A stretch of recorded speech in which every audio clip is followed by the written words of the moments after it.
Boa noite, pessoal. Eu sou o Zusa, sou um dos podres de pobre, e hoje vou falar aqui para vocês sobre a Petrobras, a Peroba.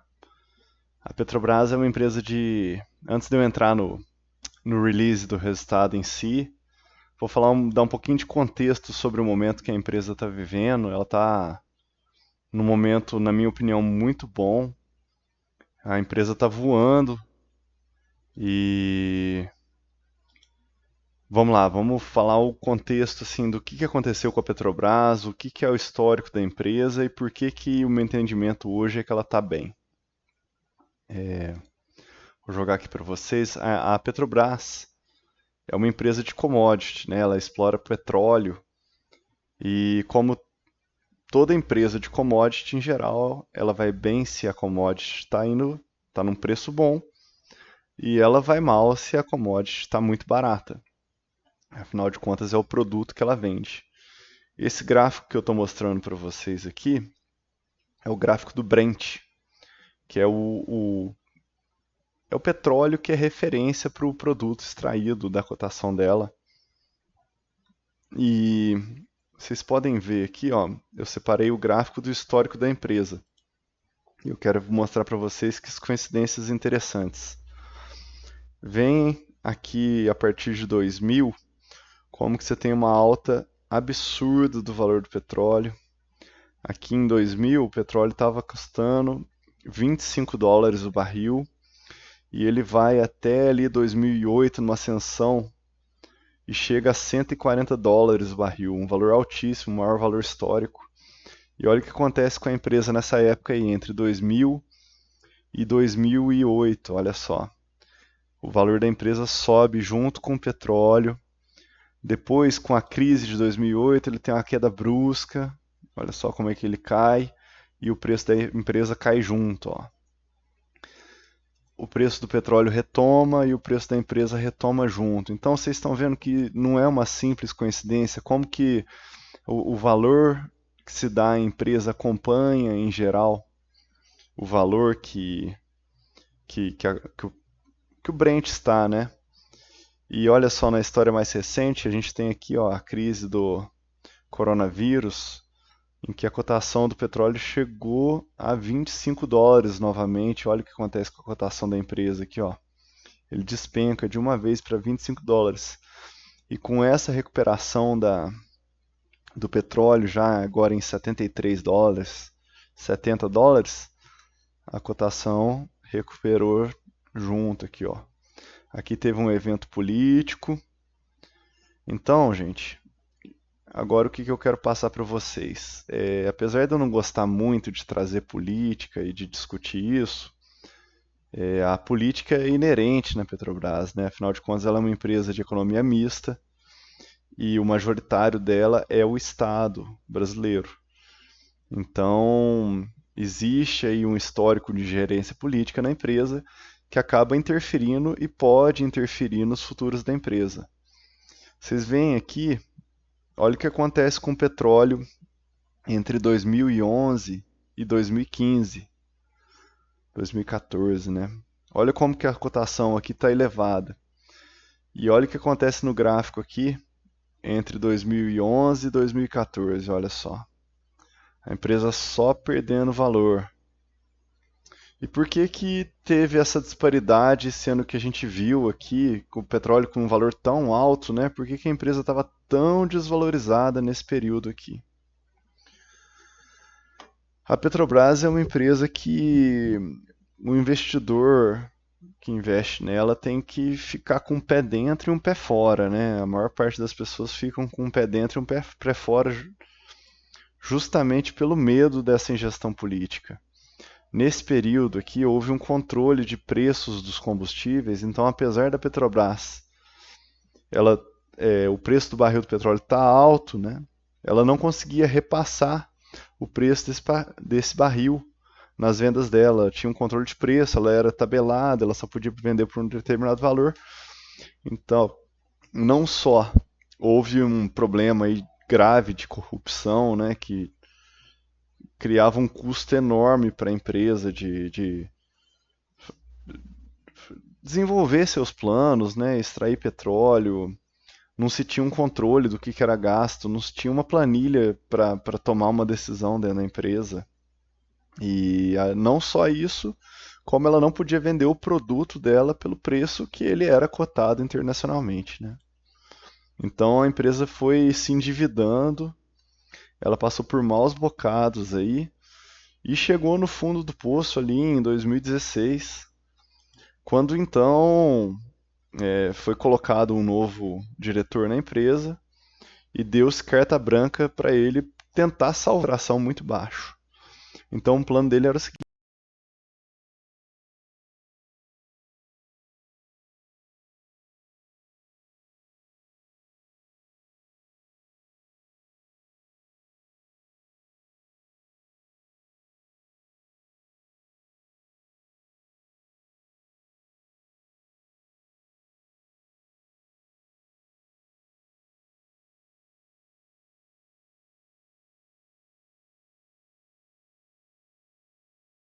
Olha, vamos desinvestir em tudo que dá um retorno menor ou que dá prejuízo e vamos investir no que dá o retorno de verdade e vamos pagar essas dívidas, que essas dívidas estão com um custo muito caro e estão alejando a empresa, né?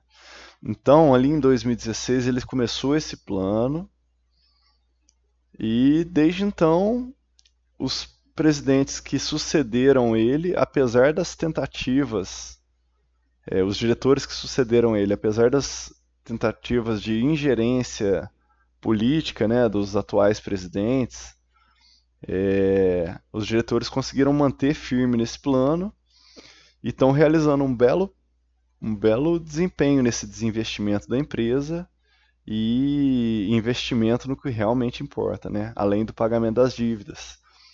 Estabeleceu-se uma meta de dívida de 60 bilhões de dólares até 2022. É possível que a Petrobras consiga atingir essa meta já esse ano. Então ela adiantou assim a meta dela e esse adiantamento veio principalmente pelo aumento grande que teve na cotação do petróleo recentemente, que é esse salto de petróleo. Você vê a 80 dólares o barril, 70 dólares, já é um valor excepcional para a empresa. Eu vou mostrar isso para vocês no balanço.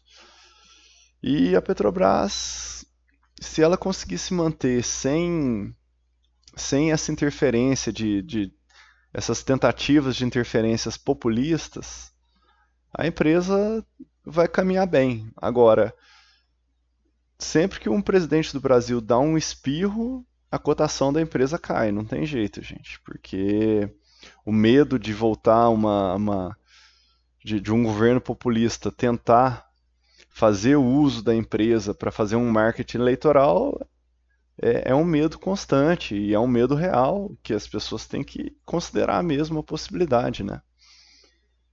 Você vê, a eleição está aí ano que vem e já está se falando em controle de preço de combustível. Isso é algo que não sai da mídia, né? Pode ser bem questionável essa questão se, mas a empresa é dos brasileiros, então nós temos que tirar petróleo e, e o combustível para o brasileiro tem que ser barato mesmo, né? A empresa tem que servir aos brasileiros. Eu acho um argumento válido. Agora, a Petrobras, ano passado, ela pagou 200 bilhões em impostos. E não só foi a empresa brasileira que mais pagou impostos no Brasil. E não só isso, você tem que pensar que a empresa gerando lucro e distribuindo esse lucro para os seus acionistas, o Estado tem metade da empresa, então ele está recebendo metade do lucro também. Então, o Estado do Brasil é dos brasileiros. Se a empresa paga impostos, essa quantidade é enorme, e se ela distribui o lucro dela para o Estado, ela não está distribuindo para o brasileiro, aí entra a questão, mas quando vai para o Estado, ele não devolve para os brasileiros, então é outro problema, né?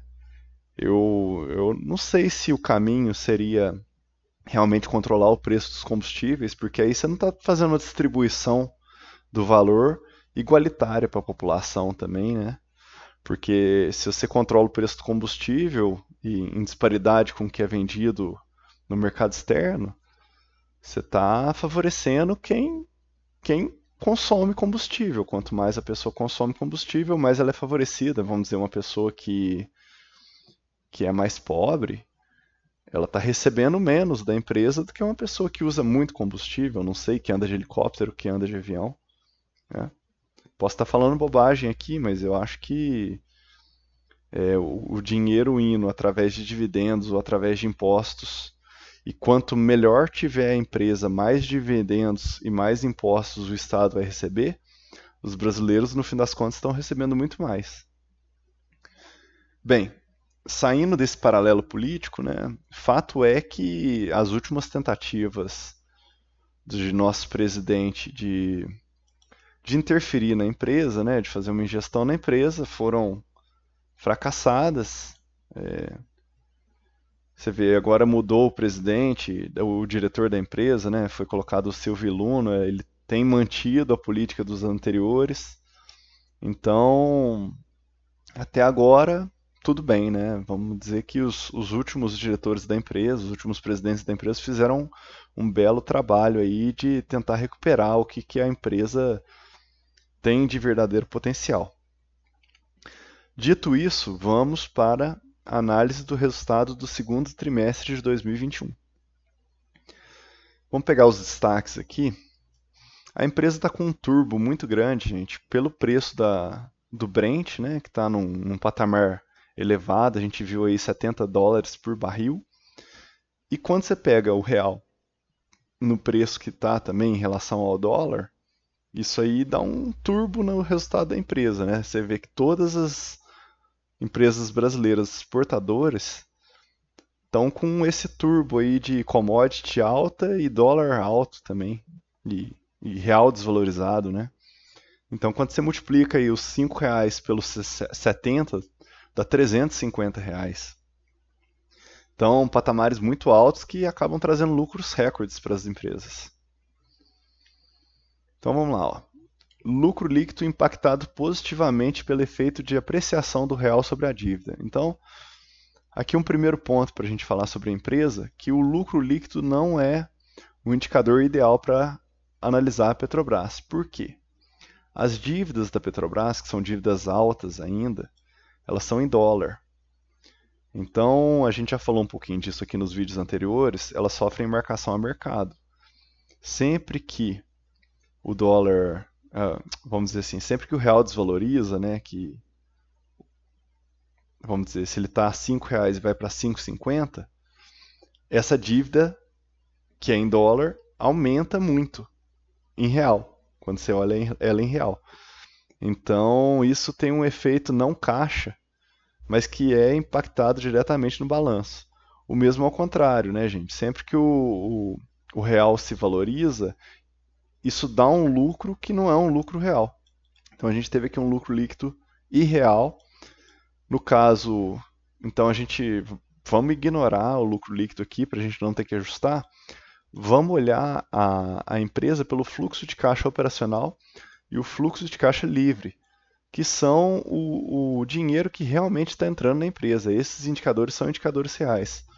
Então a gente teve aqui um fluxo de caixa livre no trimestre de 48 bilhões de reais, praticamente 8 bilhões de dólares aqui, 9 bilhões de dólares, um valor realmente expressivo. Além disso, uma redução de 27 bilhões na dívida. Olha que coisa absurda. 27 bilhões de dólares, gente. Você tem que ver aqui, ó. Na comparação anual. Olha no trimestre. 7,3 bilhões, ou seja, eles pagaram aqui, ó, 36, vamos dizer que foi 36 bilhões de reais em dívida no trimestre. Chegamos no patamar de dívida bruta de 63 bilhões. Então, ela está quase atingindo aquele target lá que eu falei para vocês. Ela tem quando ela atingir o target de 60 bilhões, ela vai passar a pagar muito mais dividendos, porque ela já tem essa política aí, que a diferença do que ela não investir ela vai pagar em dividendos para os acionistas. Vocês podem ver que esse trimestre ela já anunciou um dividendo altíssimo aí, praticamente um yield de 10% dela com o dinheiro que ela gerou em um trimestre. Olha só, a dívida líquida EBITDA de 1,5 totalmente controlada, né? Com esse EBITDA que ela está tendo agora, é uma dívida totalmente controlada. Tem que ver se ela mantém, né, esse EBITDA. Então a empresa saiu daquela situação ruim que ela estava, e se ela continuar com essa política dela de desinvestimento, foco no pré-sal, ela tem um caminho assim brilhante pela frente. Tem que acompanhar o plano se ele está sendo seguido, tá? Então vamos ver aqui, ó. Vamos pegar o fluxo de caixa que eu falei para vocês, olha só. 48 bilhões no primeiro trimestre, 31 bilhões, mas aqui tem o Brent. Ah, aqui tem embaixo aqui, ó. Olha qual que era o preço do dólar e o preço do Brent. Tá vendo, gente, como é que isso aqui vai fazer toda a diferença? Você multiplica o Brent pelo dólar e você chega no preço do barril, ó. Reais por barril. Tá vendo como é que tá alto esse trimestre? 350 no trimestre passado. Olha como é que estava no segundo de 2020. Lembra que eu falei para vocês que na coronavírus teve aquela queda do petróleo? Olha como é que estava baixo o Brent. 30 dólares. Apesar do dólar alto, o preço do Brasil do barril em reais, ó, bem mais baixo, metade do que está o outro. O que isso resultou? Um fluxo de caixa livre para a empresa de 15 bilhões. Ainda assim um fluxo de caixa expressivo, né? Mas um terço do que ela é capaz de gerar quando o barril está no patamar que está hoje em dia. Então vocês veem, gente, que mesmo em uma situação extrema aqui, ó, com o Brent a 30 dólares, né, um valor historicamente baixo, a empresa ainda assim conseguiu gerar fluxo de caixa livre. Ela passou muito bem pela crise aí da pandemia, resultado dessa política que ela vem seguindo. Vamos seguir para frente aqui. Eu não vou ficar entrando muito em detalhe na análise do resultado da empresa, não, gente, porque a Petrobras, se você for ficar sendo detalhista demais, ela tem muito campo, muita atividade diferente. É uma empresa que dá para você olhar mais pelo geral mesmo, senão você vai ficar maluco de ficar analisando o númerozinho. Então, eu quero mostrar para vocês uma tabela aqui que é muito interessante. Vamos procurar. Olha só o investimento dela. Investimento em exploração e produção. Aqui ela está investindo no que ela tem que investir mesmo, gente. Olha só. Investiu 2 bilhões de dólares, ou seja, praticamente aí mais de 10 bilhões de reais em exploração e produção. Isso aqui é direto pré-sal na veia, tá? Olha como que o investimento nela no pré-sal está sendo grande, ó. Desde o ano passado, 1,6 bi, 1,6 bi, 2 bi. Então a empresa está focando mesmo no pré-sal. É o caminho para ela. Outra coisa, ela tem um programa de desinvestimento aqui. Ela está pensando em vender as refinarias dela. Eu acho isso excelente, viu? Porque você tira mais uma possibilidade de ingestão do governo na empresa, né? De interferência estatal aí. Então, quando ela vender as refinarias, aí fica bonito mesmo. Ela vendeu a Petrobras Distribuidora. Aqui, ó, os desinvestimentos que ela realizou. Vendeu a distribuidora de petróleo, que já é um bom caminho. Está vendendo vários campos de terra. Gente, esses campos aqui, eles não são deficitários não, viu? Eles são lucrativos. E isso aí gera uma crítica muito grande, né? Porque o pessoal fala, não, mas por que está vendendo coisa lucrativa? É porque a dívida dela era muito cara e o investimento em pré-sal é tão bom que vale a pena ela vender coisas lucrativas para botar dinheiro num negócio que é muito mais lucrativo e, e desalejar com as dívidas dela, né? Então, é uma crítica que o pessoal faz, né? Tem muito sindicato envolvido para o meio, tem muita pressão externa, mas quanto mais rápido ela colocar dinheiro no pré-sal e fazer o negócio que ela praticamente faz exclusivamente no mundo, melhor para ela. Aqui está liquidez da empresa. Vou passar rapidamente, viu, gente, para essas coisas aqui. Dívida líquida da empresa, isso aqui está em reais. Isso aqui a gente tem que ajustar para dólar. Ah, não, aqui está em dólar, ó. Legal. Aqui já está em reais. O target da empresa é 60 bilhões de dólares, viu, gente? Eu imagino que depois que ela chegar nisso, não sei se ela vai querer controlar. Como é que vai ficar? Ah, aqui é a tabelinha que eu queria mostrar para vocês. Lifting cost. Isso aqui é quanto que custa para a empresa tirar o petróleo. Então, olha que legal. Em terra, custo em terra e águas rasas. Aqui o valor está em dólares. Então custa 13 dólares para ela tirar o petróleo em terra. No pós-sal e ultraprofundo, 11 dólares. No pré-sal, 4 dólares. E aí? É mais barato ou não? Vale a pena tirar dinheiro no pré-sal? E o pré-sal é tão expressivo para ela que olha o custo dela aqui, ó.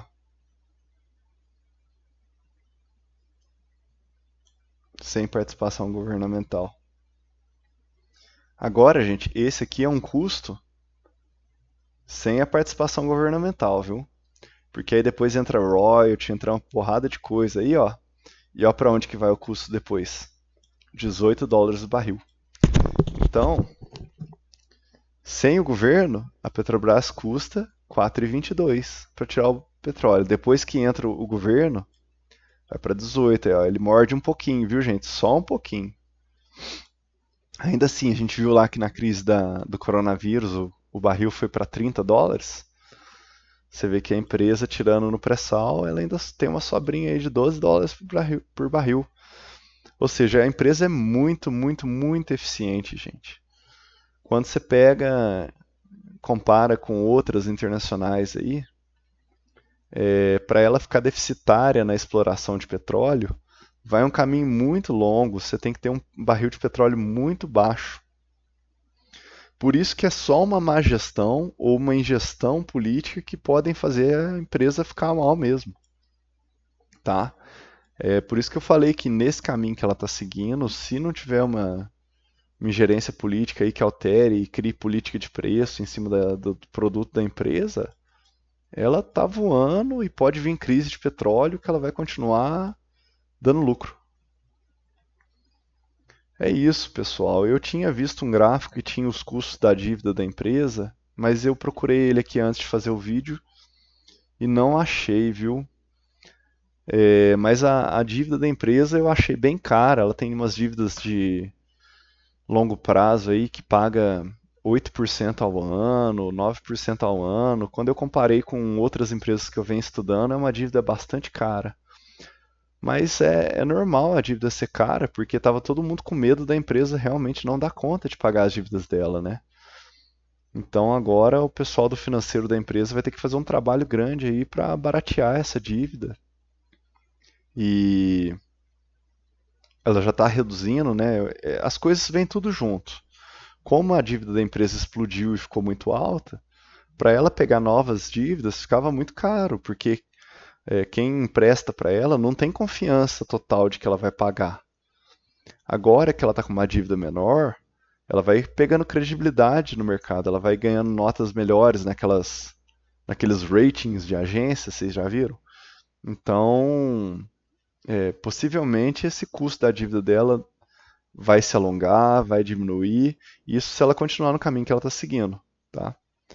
Então é isso, pessoal. A empresa está voando. Esse trimestre ela gerou 48 bi, mas a gente viu aqui que um custo de dólar muito alto e um custo de petróleo muito alto, né, que deu um preço em real R$ 400 por barril. isso aqui pode não se manter. E acompanhar a cotação do Brent, se ela estiver acima de 30, a empresa ainda está lucrativa. Então, se não tiver algo muito grave acontecendo, vocês veem, a empresa ainda tem condições de pagar as dívidas dela, de ficar controlada, tá? Ela está deixando de ser uma empresa especulativa e virando uma empresa que realmente dá para a gente olhar para o longo prazo.